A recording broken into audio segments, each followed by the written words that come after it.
How I do? What's up, you guys? How are you? Pretty impressive. We went for a walk that turned into a run this afternoon, and we have not looked in the mirror since. We're both like, what is happening It's here? due to our dog, who's a 1-year-old puppy that still wants to play with every dog in the world despite not understanding that there's a 6-foot radius. And she can't walk in a straight line. So I was like, maybe you should just run. And then Skylar's like, Mommy, you yeah, because I want to push 80 pounds in a stroller. But anyway, we ran, and it was great. So here we are. It's late Amanda. again. That was Dean. Yesterday we were like, oh, it's so nice. We go live early and then live. But anyway, so here we are. How are you guys? We're going to continue on. We decided we're going to call these episodes. It's episode 24 of the Healthy While in Quarantine. Oh yeah, my name's Courtney Miracle. We're supposed to be doing this, you guys. If you don't know us, you guys know us. But anyway, so it's day 24 of the quarantine, Stay Healthy in Quarantine series. And it is day 4 of talking about nourishment. So if you've been following this week, you kind of know where we're at. If not, and you don't have to see all of them, but if you want to go catch up, you can totally do that. But we really haven't talked a lot about nourishment and food and that kind of stuff. So we got a couple questions, so we're going to address those questions first.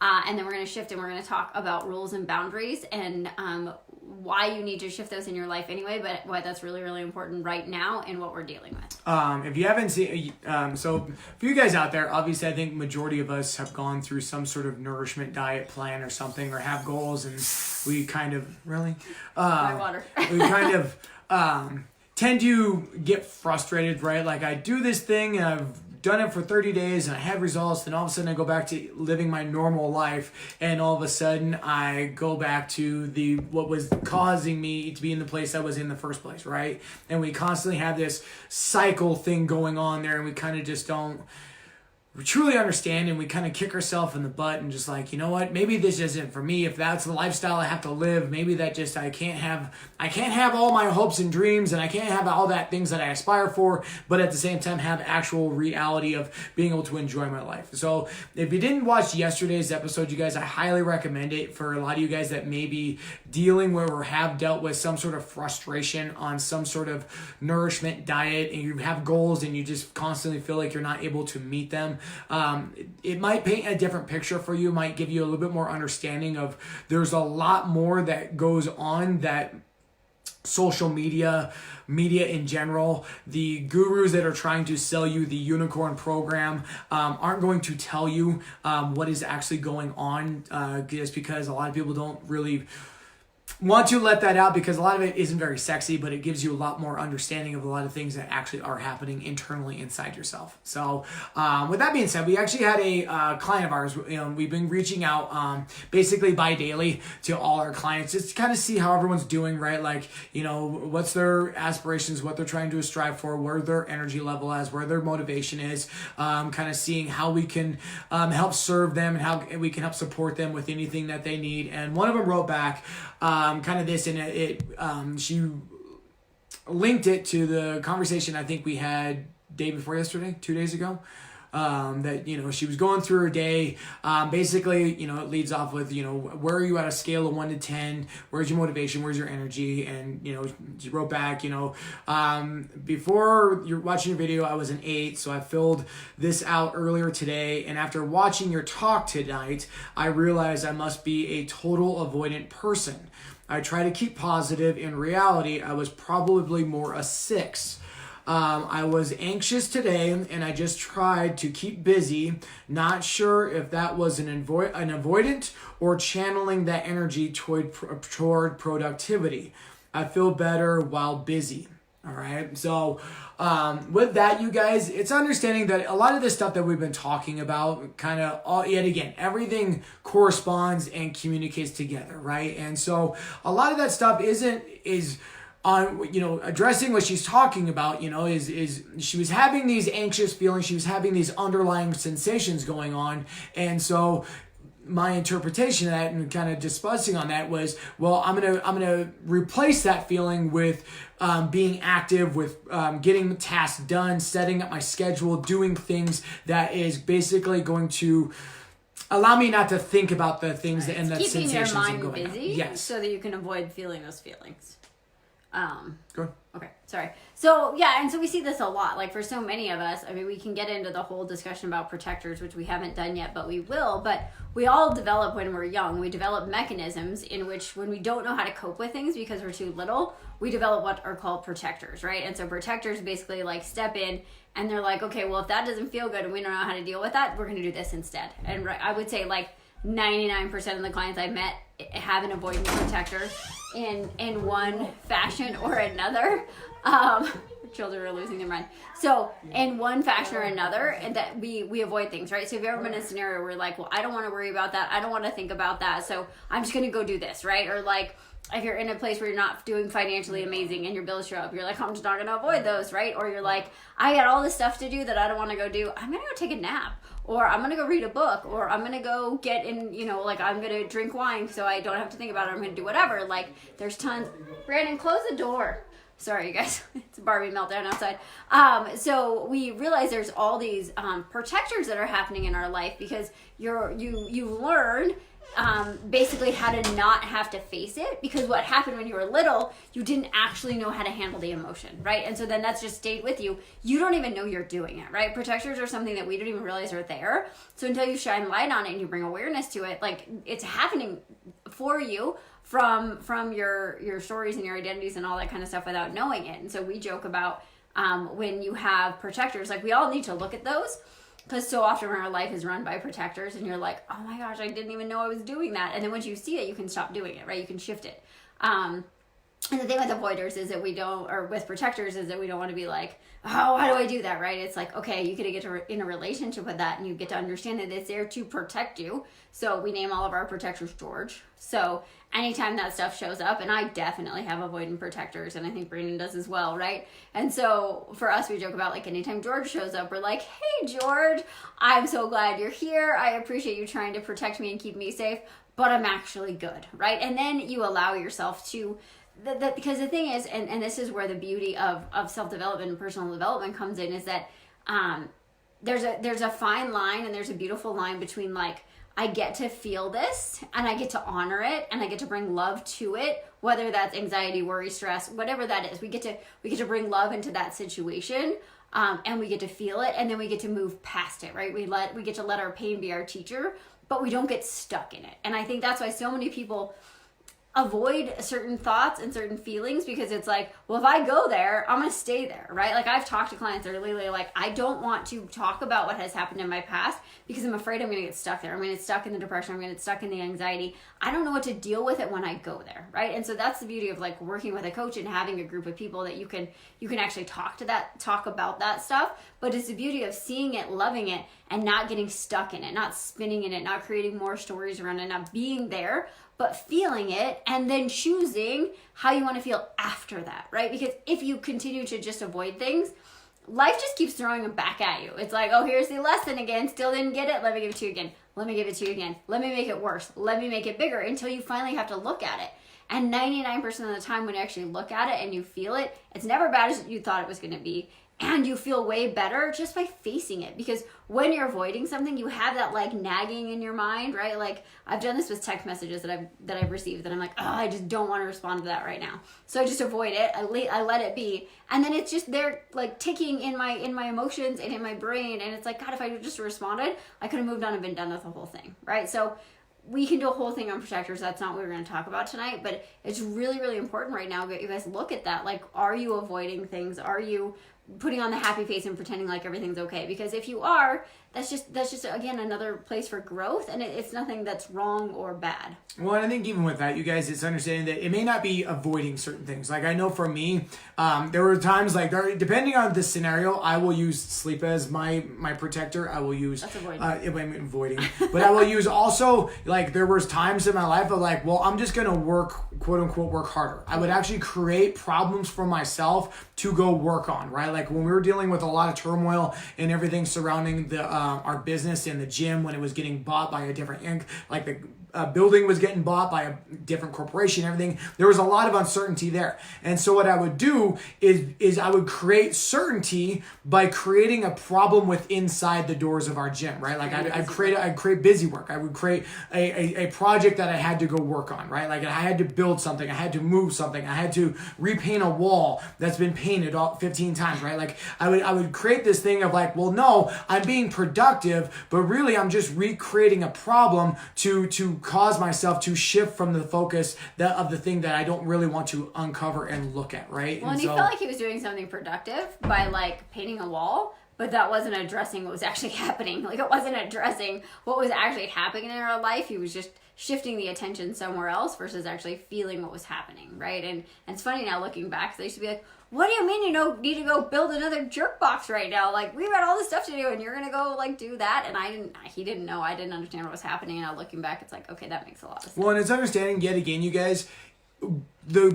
the biggest thing that you could do for yourself is go back and watch our video on your needs, right? Because we're all trying to meet our needs, right? Like for a lot of you guys in a time of turmoil and everything else, and we're talking, this is going to transition over to rules on there, is how many of you guys are now looking for a nutrition plan to follow? How many of you guys are looking for some strict exercise program to follow? How many of you guys are looking for some sort of structure that you could tie on to yourself in this time of uncertainty, right? Like, what we're trying to do there is you're trying to meet your needs in some fashion, and sometimes by avoiding it could be meeting your need for variety, could be meeting your need for certainty, could be meeting your need for significance, could be meeting your need for all these things. And so it's very important. That's why we understand all these things and how we go about incorporating them into our life, and that way we can shine some light on them. Yeah. So we talk about rules and boundaries. So this was a really big children, this is why we don't go live at 7:30 tonight. So for me, when I learned about rules and boundaries, I had major ahas. And so basically what it is, you guys, is that we like to create rules in our life, whether we know it or not. We create rules, right? So if we talk about on the nutrition side, strict diets, macros, any kind of like really tight structure is a rule, right? And so the whole thing, and the reason we like rules is because it keeps us safe, right? And so right now in a world where we don't have a lot of certainty, you're like, but if I have a diet, then I feel safe. I feel certain that there's something. And I had someone else actually say this to me today. They're like, I feel like there isn't a lot I can control right now. Go back and watch that when we talk about certainty, that the non-aligned version of that is control. And so right now, a lot of us feel out of control. And it's like, okay, well, if I could just control my food. And I get this, you guys. I did a video on this a couple years ago, and I was like, when life is bad, it's charging my phone. When life is bad, like, focus on the things that you can control, right? And I literally, like, I did a video on that, and it sounded great. What I didn't know is that actually is coming from a wounded place, okay? So rules keep us safe. So if you're in this box, you're like, these are my rules. I feel safe. I know what to do. I can send my focus there, and I know I'm doing something positive. And although you may be doing something positive for your health by actually eating better food, eating more often, doing those things, when the intention is to keep you in a box, is basically you don't trust yourself. You're feeling out of control somewhere else in your life. You're like latching onto something that's going to try to give you that feeling. Okay. And so the reason rules work, for a while is it because they do keep you safe and it actually feels like a good thing. But eventually, right, the old adage, rules are made to be broken, is that when you have too many rules for too long, you just go off the deep end, right? And this is why we talk about this all the time with our clients. We see the zero, like people are all in or they're all out. Right? And so when you have all these rules, you're in this box. I'm gonna do paleo. I'm gonna eat macros. I'm gonna intermittent fast. I'm gonna do you're like, I got all these rules. I'm super safe. And all of a sudden you're like, dear God, I can't keep doing this in my life. And then you're like, F it. I'm gonna go have 19 packages of M&Ms and 6 bottles of wine. I'm gonna do that for the next 7 weeks, right? And so the thing about rules is they literally lead. So when we talk about rules with dieting, strict rules that try to keep you safe lead to binging. Okay, it might not be binging like binging and throwing up, but like it will lead you to overeat in some fashion. Eventually, right? And so rules are not, although they feel like they're going to keep you safe, it's not at all what you need to do, because it just means you don't trust yourself, and you're trying to meet your need for certainty in a way that probably isn't serving you.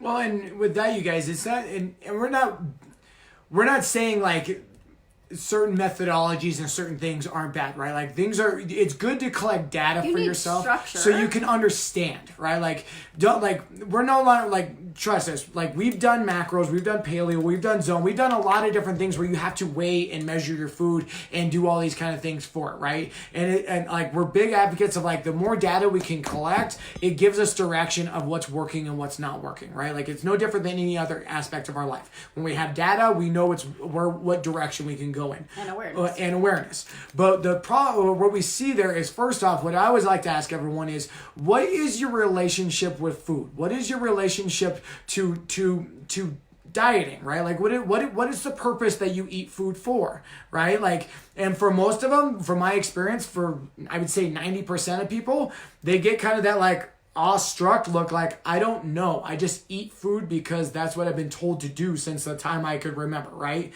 Or we get the same sense of, like, well, food either makes me skinny or fat. Food either makes me healthy or not healthy, right? But there's a lot of different balls that we can juggle of the reasons why we eat food, right? Or people that think they have to have the right answer. Well, it's fuel. And I'm like, do you believe that? No, right? It's just fuel. That's the only reason. Well, right? if it was just fuel, why would you crush, 13 beers and have pizza, right? Like, if it was just fuel, you'd look at that as, like, basically like throwing sugar in your gas tank as opposed to giving yourself high octane food. And it's not saying there's right or wrong to that. It's just, yet again, what is your intention behind there? Like, for what Courtney was just talking about, I think the big takeaway that's important there is your intention. Right? Like, you can end up in the same destination, right? Like, you can get the same results, right? Like, you can end up on the podium, you can make $1 million, you can be the greatest parent in the world, but what is your intention of your course to get there? Right? Like, if you're shackled up by rules and you're shackled up by basically nothing's good enough and I have to do this for an external reason and all these things that are going on through there, you may arrive at that destination of what you want to accomplish. But I promise by the time you get there, you're going to be so just inundated with all the rules and restrictions and weighed down by all the things.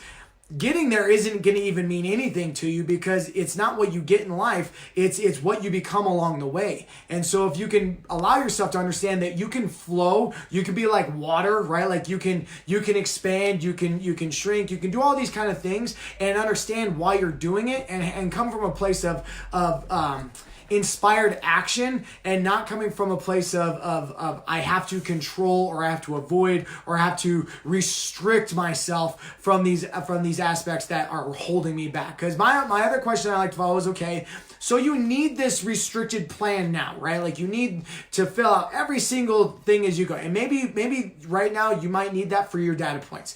But at the same time, if you need this amount of structure right now and you are married to this structure, what's going to happen if a scenario like this comes up again, or your life changes, right? Like, all of a sudden we have 2 kids. I know my lifestyle has changed and my eating habits have changed than what they were when I was 27 years old and I had all free times and I was able to exercise a lot more and do other things, right? But if I was married to the way that I did things when I was 27, I would probably continue to have that thing of, well, I did this once upon a time, I can do it again, but I'm going to be pissed off at myself because the reality is I can't do that anymore. Well, and I think so obviously that's rules, right? And again, what we need to create is healthy structure in boundaries, right? And so I think a lot of times people hear boundaries and, like, you need to have boundaries in relationships, you need to whatever, but, like, you need to have boundaries in your life. And I think when it comes to food and your relationship with food and with your body, boundaries are beautiful because you get to say, okay, again, my favorite question, what does the most nourished version of me feel like? And what actions do I take to get there, right? And so I have enough data because I've tracked on really unhealthy and very healthy ways for a very long time. Like, I know if I eat 4 meals a day, if I have XYZ, right? I know what makes me feel good. So in my body, and it was, I'm not gonna lie, it was hard for me to go from rules to boundaries. Like, I had to go from rules to nothing to boundaries, because otherwise I was like, I'm like spiritually bypassing, I'm just renaming my rule a boundary.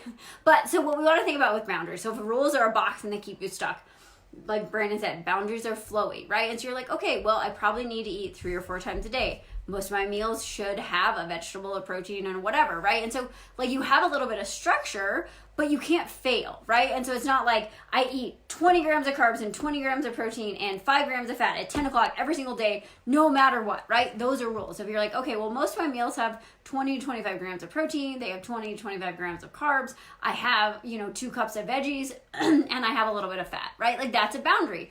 And if you don't hit it and say at one meal you missed something, right? You didn't fail it, right? It's just data. And then you can start to see like, okay, these are the boundaries. When I did this, how did I feel? Did it work in my life? Like, does this make sense? And so if you miss stuff, you're like, okay, well, how do I need that to mold that so that it actually works, or what can I shift, right? And that's our big thing with shifting, right? So if you're like, well, the last couple of days I've been trying to we always have morning smoothies. And I've been trying to have my smoothie while I coach at 5:15. I get up at 3:45, coach at 5:15, and has not gone well. I'm trying to get half of it in. I get like a quarter of it in. So it's not to say that's a bad thing for me to try to do, but I get to say, okay, well, how do I shift this so that maybe I can actually get it done in my life, right? And the cool thing with boundaries is you cannot fail. So there's no start, there's no stop. It's not like, well, I started today, I got 4 days in and I quit, right? You just don't have that feeling. So when you were going through your kind of height of measuring, weighing, all that kind of stuff, when you either were under or over, or you just on Saturdays, obviously, because we always live by the old adage, like Saturdays are like your cheat day, right? Like the free day, right? So when you would go through that and you had a day where you didn't hit your numbers, what was your initial response to that? So initially, because I came from disordered eating and under eating, I thought it was a good thing. So when I didn't hit my numbers in the beginning, when I didn't hit my numbers, I was like, oh, I'm under. That's a great thing. And we've seen that with a lot of our clients. But I realized for me that when we talk about the external thing creating an internal feeling, when I stopped counting and when I started to actually get healthy and realize what was going on, I realized that I had already made up in my mind what the scale was going to say the next day and what I was going to look like. And so if I was over, or we had a cheat day, or I had a glass of wine, or I had 2 bites of chocolate, I knew in my head when I looked in the mirror the next day I was going to be fat.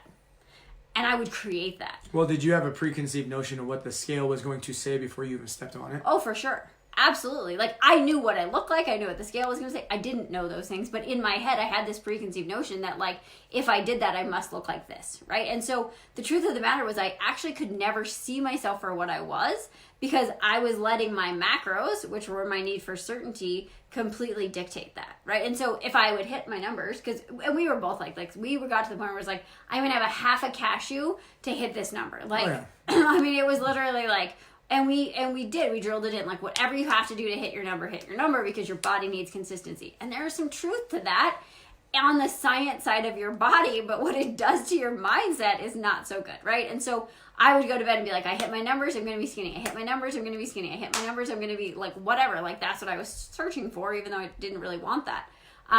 So I always thought I knew what was coming based on how I did or didn't do when it came to counting my macros, which was very disordered and very unhealthy. So in addition to that, so when you went over, what was your also response to that? I was a terrible person. My self-worth, everything was based around my macros and then what it would look like. And if I didn't look a certain way, I didn't feel like I was actually worthy of your love, attention. I felt like a failure, and my subconscious would always like flash back to, well, if I overate yesterday, I better make up for those calories today and eat less today, or work out more, or exercise harder, or burn it off. But I felt like a failure because I didn't hit my numbers and I went over. So I mean, obviously I've known you forever and like know your story on there, but I think, that story I would imagine probably rings true for so many, right? Like I know that rings true for me on the side of what I would do on the side of like, I'd go to the gym and be like, I need to punish myself today. Like literally I would tell myself, I need to punish myself. I need to go and do a crazy hard workout because I need to punish myself for my actions or what's going on or whatever I'm feeling, right? And so I think... Well, Brandon would make up workouts. right? Like when we talk about like he sort of had disordered exercise because he was being competitive, and if he missed Mondays, he'd make it up on Tuesday or make it up on Wednesday, or he'd be like, 2 days behind, and he'd be working out for 4 hours to make up what he missed, because like on his training protocol, which was like strict macros, his training protocol was rules, and like if you missed it, you had to make it up, and you had to make it up, or your self-worth was because it was fear, right? Like we see that with a lot of our clients that start off with us with like, well, I missed on Tuesday, well, should I just double up for today? And it's like, well, no, Tuesday's gone. Like you're moving your body, right? Like and that took me a long process to get through, of understanding that more isn't always better. Strict isn't always better, right? Like it may be like these rules may be good, but what's it doing on a psychological level? What's it doing on an emotional level, right? Because we talked about that last night. If your internal environment isn't lining up with your external environment, you can do all the macro counting, you can do all the calorie counting, you can do all the keto, you can do all the fasting, you can do all these things you want, but if you're having confliction between your external and your internal, it's not going to add up to the best results of what you want. Not to mention, if you're having psychological, emotional, and mental things going on there, it's not going to be sustainable. And I think after doing this, for 20 years with people, like our big goal is not only to help people reach their goals, but also to allow them to experience this for the duration of their life. Right? Like, what would that feel like for you to not just feel like you can aspire to accomplish the things you can do, but at the same time feel like there's no possibility that you can fail? Right? Like, not to say that you're not going to fall down, not to say that there's not going to be obstacles, not to say that there's going to be roadblocks in the way, but at the same time, not feeling like if you walk out and you got a flat tire, you don't have to sabotage and flatten the rest of your tires that are on your car, right? Like, being able to learn, be able to grow, and be able to aspire to the thing that you ultimately want to become without feeling like you're the worst human being because you didn't meet your daily need of what was written on your program. Yeah, and I mean, to be honest, you guys, if this stuff is ringing true, like, so we talked about my eating disorder and my disordered eating. If this is ringing true, if you've been on and off the diet cycle, you have disordered eating habits. I'm not saying you have an eating disorder, but you have disordered habits with food and with your relationship with your body, right? And so if you have that, I would just encourage you, because I know what it feels like to be in that, to take some steps. Reach out to me. I have a self-led program. I'd love to coach you through this, but just like find help. If with me, with somebody else, like it is a terrible feeling. It's a terrible way to live your life. It is not serving you. And I promise you right now, it might feel like structure and it might feel safe, but like the other side of that, you guys, is freedom and lightness and joy and ease and like all of those things that you probably think you're searching for, and the physical body that you want, right? Because for so many people, you guys, physical weight is a representation of emotional weight. So you have to fix the inside before you're going to fix the outside. So external and internal. You just do, right? And so, like, if this is ringing true, if this triggers you, if you're like, whatever, she's crazy, but like your body's like, oh, that's me, right? Like, reach out, because there's a way to get through this. Like, literally, the self-led program, it's 6 weeks. It'll help you recreate your relationship with food. It will help you understand the internal and the external, and like recreate a relationship with food, one that feels good and easy and flowy. And like, that is honestly my mission for you guys, because I did it for so long and I know how bad it feels. So if you have questions, if you want to talk to somebody, like, just reach out to us, because this is your time, right? This is your time to say, you know what, in this moment, when life was crazy, I stepped up for myself. I showed up for myself, and I decided to do something different that I've never done. Maybe it feels scary. I was scared to death when I started my program, but that's your body giving you that clue that, like, when there's resistance, that's actually the thing that you need to do. Well, and not to mention, you guys, I know, Courtney can talk on this more. We won't take a lot more of your time, but when you were in your height of restriction, did you see that come up in other areas of your life? Oh, yeah.